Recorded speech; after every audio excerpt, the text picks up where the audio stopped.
குழந்தை பிறக்காம தடுக்கிறதுக்குன்னு ஒரு மாத்திரை இருக்காம, அந்த மாத்திரையை மாதவிடாய் நேரத்தில் சாப்பிட்டுட்டோம்னா, அதாவது பீரியட்ஸ் டைமில் சாப்பிட்டா புற்றுநோய் வரும்னு ரொம்ப பயமுறுத்துறாங்க.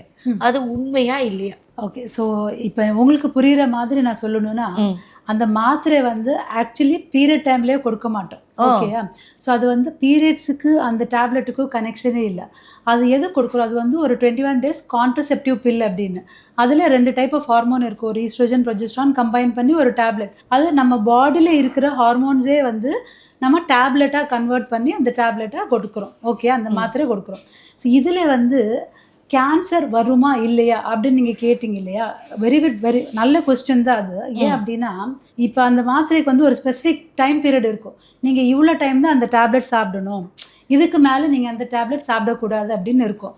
பட் சில பேர் என்ன பண்ணுவாங்கன்னா, டாக்டர் எனக்கு 2 மந்த் கொடுத்துருக்காங்க, ஓ இது நல்லா இருக்குது, எனக்கு பீரியட்ஸ் எல்லாம் இதில் நல்ல கண்ட்ரோலாக இருக்குது அப்படின்னு டாக்டர் கேட்காமையே 3 வருஷம் 10 வருஷம் நான் எல்லாம் சில பேஷண்ட்ஸ் பார்த்துருக்கேன். அவங்க வந்து ஒரு டெலிவரி ஆகிருக்கும், ஆனதுக்கப்புறம் 1 year கொடுத்துருப்பாங்க.